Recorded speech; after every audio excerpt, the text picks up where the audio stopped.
500 साल पुरानी प्रेम कहानी फिर से जिंदा हो गई है। आ गई हैं देवी लक्ष्मी प्रिया अपने कल की लॉर्ड विष्णु के लिए। हेलो फ्रेंड्स, ये तो सभी जानते हैं कि राम भगवान विष्णु के 7वें, कृष्ण 8वें, बुद्ध 9वें और श्री कल की 10वें और अंतिम अवतार हैं। जो हमारे चैनल को लगातार सुन रहे हैं वो ये भी भली भांति जानते हैं सीता राम अवतार में देवी लक्ष्मी का अवतार है और राधा कृष्ण अवतार में। हमने आपको बताया है देवी लक्ष्मी भगवान विष्णु की सनातन अर्धांगिनी है, जिनके परिणय सूत्र में भगवान का दूसरा विवाह संभव नहीं है। इसीलिए भगवान राम एक पत्नीव्रती हैं और इसीलिए श्री कृष्ण ने देवी राधा से विरह सहन किया है, क्योंकि वो देवी लक्ष्मी हैं। उनके परिणय सूत्र में कोई दूसरी स्त्री की संभावना नहीं है भगवान के जीवन में।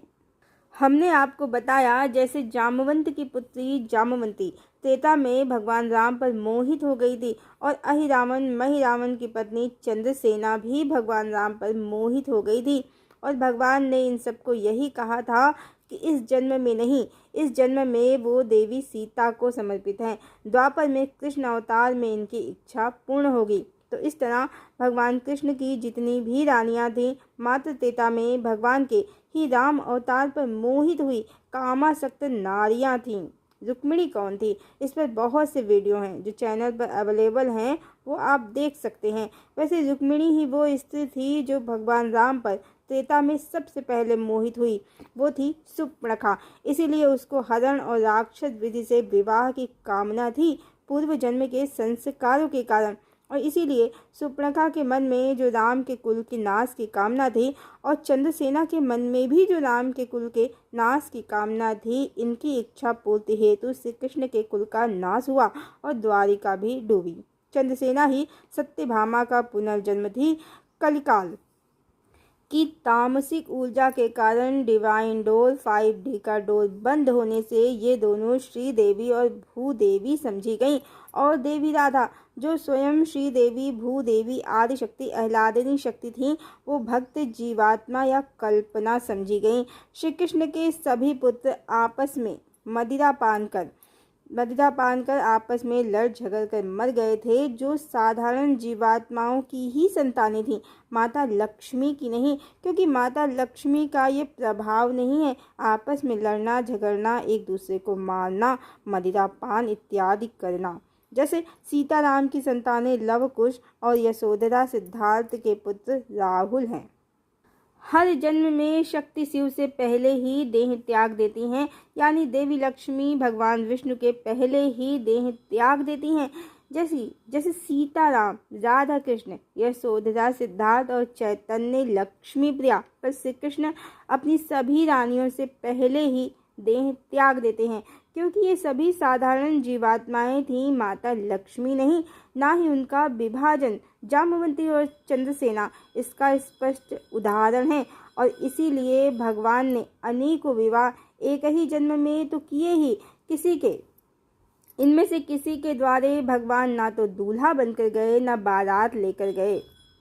अधिकांश विवाह युद्ध और विवादों के माध्यम से किए। पहले ये स्त्रियां रुक्मिणी समेत सब द्वारिका आईं, फिर भगवान ने इनसे विवाह किया अवैदिक रीति से, मात्र इनकी इच्छा पूर्ण की। सब रहस्य स्पष्ट है, पर ग्रंथों में मिलावट के कारण देवी राधा जो देवी सीता हैं, उनका सत्य छुप गया। ये सब कलिकाल का प्रभाव रहा है, और जिसके कारण अनेक स्त्रियों का भ्रम भी उत्पन्न हुआ, और परमात्मा सच्चिदानंद स्वरूप, ओंकार स्वरूप, अर्धनारीश्वर स्वरूप, भगवती और भगवान की ऊर्जा से उत्पन्न स्वरूप छुप गया परमात्मा का, और श्री कृष्ण अकेले परमात्मा समझे गए।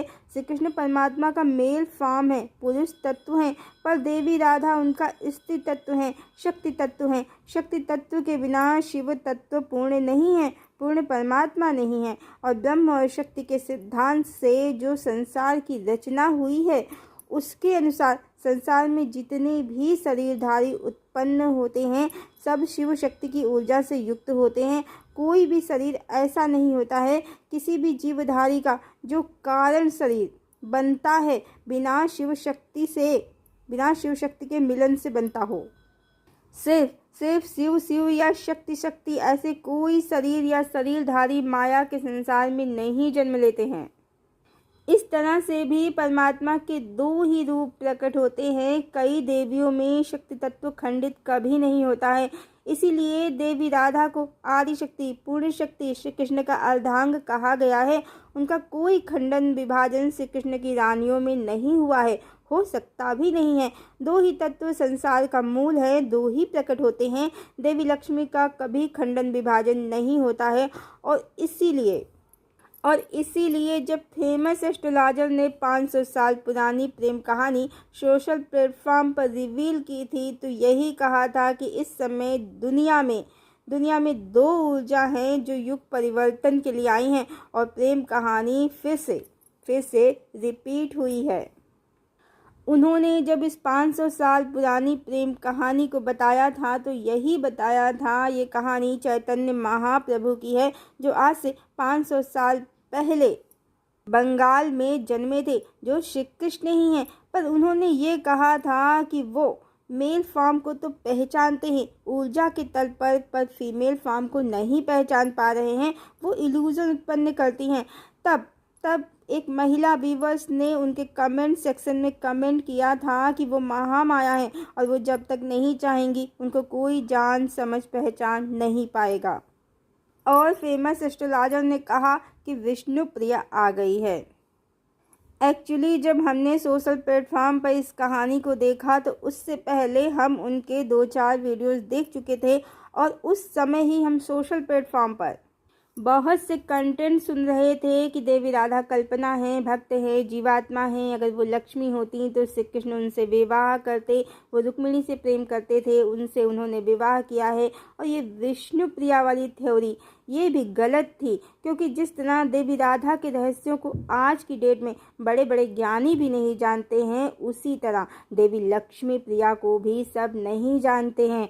वाकई देवी लक्ष्मी प्रिया महामाया आदि शक्ति हैं, जो चैतन्य की प्रेमिका भी थी, प्रेयसी और धर्म पत्नी भी, जिनसे चैतन्य अपार प्रेम करते थे। और कहानी तो ये भी है कि प्रथम मिलन में ही राधा कृष्ण और सीताराम की तरह उन्होंने अपना अलौकिक संबंध जान लिया था।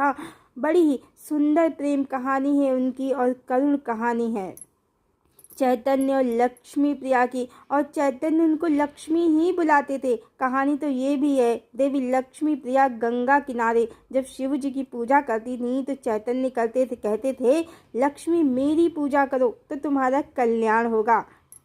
यानी वो उनसे प्रेम भरे प्रेमालाप भी करते थे। उनके प्रेम को देखकर ही मैरिज मेकर, जो उस समय लोग होते थे मैरिज मेकर, उनमें से एक मैरिज मेकर ने उनकी माता जी सची देवी से उनके विवाह का प्रस्ताव भी दिया था, पर वो जानती नहीं थी, सो उन्होंने मना कर दिया था मैरिज मेकर से।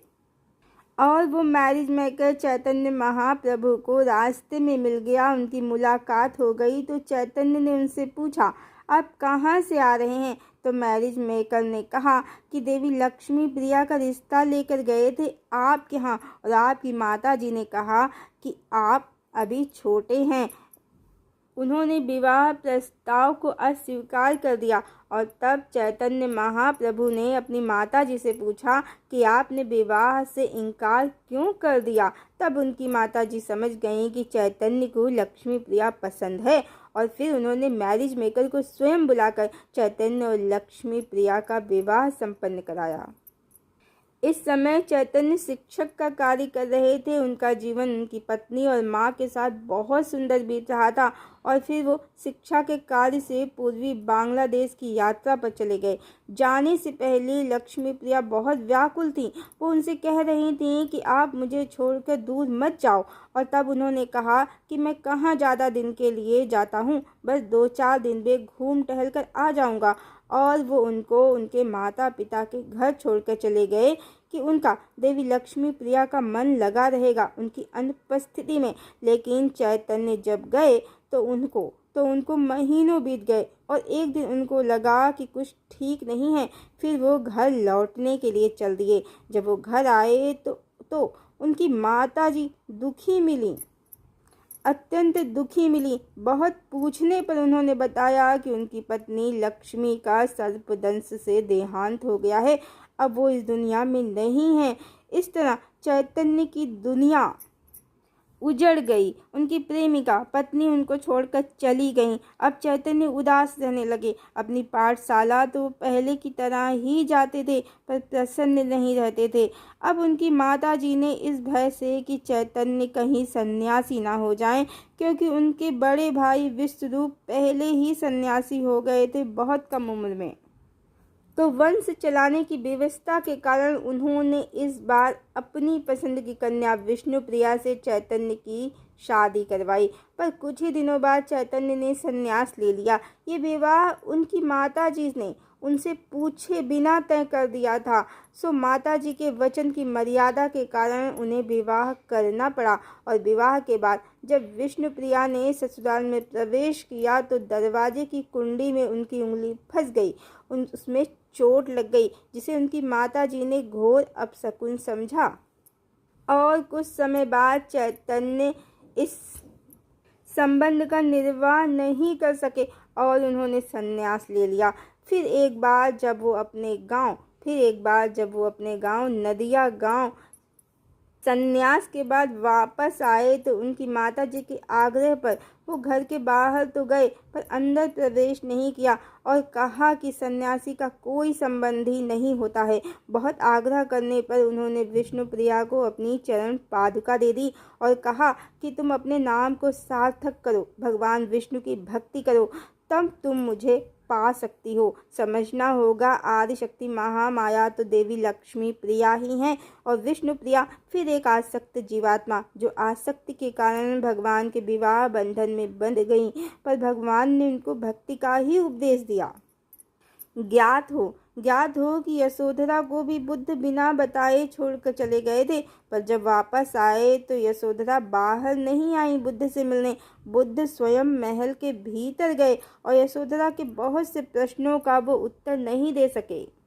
और जब यशोधरा ने उनसे पूछा कि क्या अब सिद्धार्थ उनके भाग्य में नहीं है, तब उन्होंने यशोधरा से यही कहा था कि बुद्ध दीपांकर के आशीर्वाद से हम जन्मों के साथी हैं। बस इस जन्म में तुम्हारे त्याग और तपस्या के कारण मुझे बोधित्व प्राप्त हुआ है। बुद्ध यशोधरा और राहुल को साथ भी ले गए थे और उन्होंने यही कहा था यशोधरा के पूछने पर कि उनके पास अपने पुत्र को देने के लिए क्या है, क्या संपत्ति है। तो बुद्ध ने कहा था कि जो मेरा है वो तुम्हारा है और राहुल का है, यानी यहाँ संबंध से इनकार नहीं है। और विष्णु प्रिया ने देह त्याग भी वृद्धावस्था में किया था। चैतन्य महाप्रभु तो मात्र 40 वर्ष की अवस्था में संसार छोड़कर चले गए थे। शक्ति के पीछे शिव संसार से चले जाते हैं, तो इस तरह विष्णु प्रिया नहीं आई हैं, देवी लक्ष्मी प्रिया आई हैं। देवी लक्ष्मी आई हैं। 500 साल पुरानी प्रेम कहानी जिंदा तो हुई है, पर देवी लक्ष्मी ही आई हैं अपने भगवान विष्णु के लिए। नारायणी ही आई हैं नारायण के लिए। तो जो मिलन उस जन्म में अधूरा रह गया है वो इस जन्म में पूर्ण होगा। वैसे कहानी तो इस जन्म में भी अधूरी ही होगी, हर जन्म की तरह, पर इस बार जो रहस्य हर जन्म का है वो जरूर खुल जाएगा कि भगवान की एक ही नारी है जिनसे वो अथाह प्रेम करते हैं, जिनको वो कभी ना तो छोड़ सकते हैं ना धोखा दे सकते हैं। मनुष्यों ने ना तो भगवान राम को समझा, न कृष्ण को समझा, न बुद्ध को, और चैतन्य को तो बिल्कुल भी नहीं, और महामाया को पहचान न सके और अफवाह उड़ा दी कि विष्णु प्रिया आ गई है। इस तरह इस बार कहानी नारायणी और नारायण की है, लक्ष्मी नारायण की है। किसी भी जीवात्मा का प्रवेश नहीं होगा इस कहानी में। यदि होगा तो मात्र इसलिए कि वो जीवात्मा कभी सुपर्णखा बनकर या कोई और नाम से भगवान भगवती के बीच में जो आ जाती है उसका भेद खुल जाएगा। प्रेम कहानी फिर से जिंदा हुई है तो इसके रहस्य भी प्रकट होंगे, नेगेटिव कैरेक्टर्स भी प्रकट होंगे जो त्रेता से द्वापर और कलिकाल में अपनी भूमिका निभा रहे हैं, जो इस बार बार देवी का स्थान लेना चाहते हैं, कभी रुक्मिणी बनकर, कभी विष्णु प्रिया बनकर। और कलिकाल की ऊर्जा के कारण इनको देवी लक्ष्मी का नाम मिल जाता है। इस विषय पर देवी लक्ष्मी प्रिया और विष्णु प्रिया पर हमने वीडियो बनाए हैं, वीडियो चैनल पर अवेलेबल हैं, आप देख सकते हैं। इस कॉन्सेप्ट को हमने पहले ही क्लियर किया है, पर इस कंटेंट को बनाने की आवश्यकता फिर से पड़ गई, कारण कारण बहुत से फेक एस्ट्रोलॉजर जो कुछ नहीं जानते हैं, बस गूगल से कंटेंट देखकर वीडियो बना देते हैं और अफवाह फैलाते हैं। देवी लक्ष्मी प्रिया का सत्य नहीं बताते हैं, अफवाह फैलाते हैं। देवी विष्णु प्रिया और चैतन्य महाप्रभु की प्रेम कहानी चलाते हैं। ये सब झूठ मूठ की दुकानें चला रहे हैं। ये आदिशक्ति का कुछ भी मर्म, सत्य और रहस्य नहीं जानते हैं और बहुत पहले भी हमने इनको सुना है। ये कहते थे देवी रमा और देवी पद्मा दोनों ही कल्कि से टेलीपैथी से बात करते हैं। जब दो देवियां ही नहीं हैं, आदिशक्ति ही रमा भी हैं और पद्मा भी हैं। सोशल प्लेटफॉर्म पर व्यूज़ पाने के लिए बहुत से गपोड़े रात दिन चालू हैं। ये पैसे कमाने के लिए एक साथ कई चैनल पर ईश्वर संबंधी भ्रामक वीडियो बना रहे हैं। इन पर आदिशक्ति की दृष्टि है। जब न्याय की तुला पर इनकी कसौटी होगी तो इनको भी इनके पापों का फल मिलेगा। और जो देवी लक्ष्मी प्रिया और चैतन्य महाप्रभु की प्रेम कहानी हमने सुनाई है, तो इससे रिलेटेड वीडियो जिन्होंने इस विषय पर गहन अध्ययन किया है, उसको हमने अपने इस कंटेंट के डिस्क्रिप्शन बॉक्स में डाल दिया है, आप ज़रूर सुनना। तो कहानी तो ज़रूर जिंदा हो गई है 500 साल पुरानी। इस बार भी प्रेम, पीड़ा, विरह, अकस्मात विरह की अथाह पीड़ा सब होगा स्टोरी में। पर इस बार दो देवियों के भ्रम का समूल नाश होगा और भगवान भगवती को किस प्रकार समर्पित हैं, ये सत्य भी प्रकट होगा और संपूर्ण जगत में छा जाएगा। क्योंकि प्रेम कहानी में एक ही प्रेमिका होती है, उसका एक ही प्रेमी होता है और भगवान से बड़ा कोई आदर्श प्रेमी पति नहीं है संपूर्ण जगत में। क्योंकि ये संबंध साधारण नहीं है, ये संबंध स्वयं शिव की अर्धांगिनी, उनके शक्ति तत्व का है, स्वयं नारायणी का है। नारायण से ये कहानी अब पहले जैसी नहीं रही है। ये इस उद्देश्य से ही इस बार ऐसी होगी जो जगत में परमात्मा के प्रेम, उनके रहस्यों और शिव शक्ति के रहस्यों को प्रकट करेगी और धरा पर डिवाइन एरा, गोल्डन एरा को अवतरित करेगी। अब ये कहानी 64 कलाओं वाले सच्चिदानंद भगवान विष्णु के कल्कि अवतार की प्रेम कहानी है। सर्वथा अद्भुत, अविस्मरणीय और कल्पना से परे रोमांचक और सुंदर होगी। हरिओम।